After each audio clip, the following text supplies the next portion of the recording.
खेल प्रेमियों, खासतौर से शूटिंग बॉल के खिलाड़ियों के लिए एक खुशखबरी है। Shooting ball federation of India ने वर्ल्ड कप कराने का ऐलान किया है और एक बड़े आयोजन की घोषणा कर दी है। इस बारे में एक प्रेस कॉन्फ्रेंस की गई और इसके पूरे खाके के बारे में बताया गया। शूटिंग बॉल जो कि गांव देहात और ख़ास तौर से उन लोगों से जुड़ा हुआ है जो कि क्रिकेट या फिर महंगे खेलों से बचे रहते हैं। शूटिंग बॉल प्रेमियों के लिए इस खबर को विस्तार से बताने के लिए shooting ball federation of Uttar Pradesh के चेयरमैन अजय प्रमुख ने खास तौर से बातचीत की और विस्तार से बताया कि आगे का उनका प्लान क्या है। हमारे साथ मौजूद हैं अजय प्रमुख जी हैं, हस्ती हैं गाज़ियाबाद, लेकिन आज एक नए परिचय के साथ हमारे साथ मौजूद हैं। Uttar Pradesh shooting ball association के चेयरमैन के तौर पर आज ये हमारे साथ मौजूद हैं। अजय प्रमुख जी, आपका स्वागत है। आपका ये जो नया रूप है स्पोर्ट्स वाला, ये एक अपने आप में एक नई चीज़ है।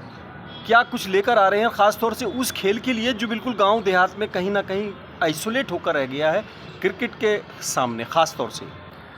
शूटिंग बॉल जो गेम है ये हमारे देहात में कबड्डी के साथ लगातार बहुत ज़्यादा खेला जाता रहा है और आज के टाइम में शूटिंग बॉल जो है हमारे स्पोर्ट अथॉरिटी और इंडिया लिमिटेड द्वारा इसको परमिशन मिल चुकी है और अब शूटिंग बॉल एक ऐसा गेम हो गया है देश में अन्य गेमों के समांतर खड़ा हुआ है, जिसका आज हम यहाँ प्रेस कॉन्फ्रेंस करके एक वर्ल्ड कप की आगाज़, जो दूसरा world cup Jawaharlal Nehru stadium में होगा 1 से 3 फरवरी को होगा, उसका आज लोगों का हमने आज अनावरण किया है। अजय साहब, मैं आपके लिए एक तरह से बधाई पेश करना चाहता हूँ। ख़ास तौर से मैं चूँकि खुद एक गांव की पृष्ठभूमि से हूँ और आप गांव देहात हैं, गांव देहात की आपकी पहचान भी है और आज भी आप अपने आगे अजय प्रमुख लिखाना पसंद करते हैं, जो कि ख़ास तौर से गांव की पृष्ठभूमि को कहीं ना कहीं रिप्रेजेंट करता है। आज आप उस खेल की बात कर रहे हैं जो गांव से चलकर आया, जब उसके लिए वर्ल्ड कप नाम आपने दिया, ये बड़ा अच्छा लग रहा है। कैसे इस सपने को आप साकार करेंगे? क्या आपका रोड मैप है? थोड़ा सा बताएं ताकि हमारे खिलाड़ियों को भी उत्साह हो और लोगों को जो ये इस खेल से जुड़े हैं, ख़ासतौर से गाँव की पृष्ठभूमि से जुड़े हैं, उनको क्या आप देना चाहेंगे? क्या आपका रोड मैप है? इस गेम की अब स्थिति ऐसी हो चुकी है, ये वर्ल्ड कप जो होगा, वर्ल्ड कप के बाद में जो भी हमारे देश में वैकेंसी निकलेगी स्पोर्ट्स की, उसमें हमारा एक कोटा निर्धारित है। तो हमारे बच्चों को उसमें ये फ़ायदा होगा, चाहे वो कोई सी रेलवे की नौकरी हो, चाहे पुलिस की नौकरी हो, चाहे जीएसटी की नौकरी हो, जो भी सरकारी नौकरी में उनको पूर्ण रूप से कोटा मिलेगा और उन बच्चों का भविष्य एक अच्छे स्तर पर जाएगा। अजय साहब, क्रिकेट के आगे कहीं ना कहीं कुछ खेल ख़त्म हो गए हैं, हालांकि बड़े बड़े महंगे खेल भी हैं। शूटिंग बॉल मैं समझता हूँ सबसे सस्ते गेमों में माना जाता है। एक छोटा सा मैदान गांव के अंदर अक्सर मैंने देखा, मैं खुद भी खेला हूँ, बहुत कम में एक बॉल से 20-25 बच्चे लड़के जो हैं वो एंजॉय करके निकल जाते हैं। लेकिन अब इस महंगे दौर में क्या आपको लगता है कि जो किट, जो फैसिलिटीज़, वो किस तरह से मीट आउट होंगी, ख़ास तौर से उन लोगों के लिए जो किसान और गाँव की पृष्ठभूमि से हैं?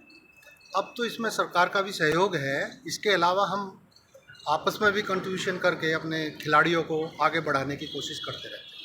क्या आपका उद्देश्य है? क्या चाहते हैं आप? कहाँ तक देश का नाम करेंगे? क्या आपने कुछ सपना देखा? हमारा ये सपना है शूटिंग बॉल ओलंपिक स्तर पर जाए और हमारे देश के बच्चे उसको खेलें और अपना भविष्य सुधारें। तो तोमर साहब, आप कुछ कहना चाहेंगे? कुछ आपने प्लान किया हो? नहीं, इसमें सर यही है कि जो हम ये अंतर्राष्ट्रीय आयोजन कर रहे हैं, इसमें एक तो अभी भारत का प्रभुत्व है। जैसे जो भी हमारी एशियन चैम्पियनशिप हुई या वर्ल्ड कप हुए, तो एक अंतर्राष्ट्रीय लेवल पर भारत के बच्चों को गोल्ड मेडल मिल रहा है, जिसका फ़ायदा उनको जॉब में मिल रहा है। अब गांव देहात के बच्चे ही शूटिंग बॉल ज़्यादा खेल रहे हैं और उन गांव देहात के गरीब बच्चों को अगर भारत सरकार की नौकरी मिलती है स्पोर्ट्स कोटे में, तो ये एक काफ़ी बड़ा कदम है और हम सब लोग प्रयास कर रहे हैं जितना अधिक से अधिक फ़ायदा हम बच्चों को दिला पाएँ अपने गेम के, वो हम प्रयास कर रहे हैं। यकीनन खेल स्वस्थ रहने के लिए बहुत ज़रूरी है, मानसिक रूप से भी और शारीरिक रूप से भी। लेकिन मौजूदा दौर में खेल अपने आप में रोज़गार के अलावा नौकरी पाने का भी एक बड़ा साधन है और इंटरनेशनल स्तर पर अपने आप को मीट आउट करने के लिए अजय प्रमुख और ख़ासतौर से उनकी टीम का ये इनिशिएटिव अपने आप में सराहनीय हो सकता है, अगर जो इन्होंने प्लान बनाया वो एग्जीक्यूट हो सके। मैं आज़ाद खालिद, गाज़ियाबाद।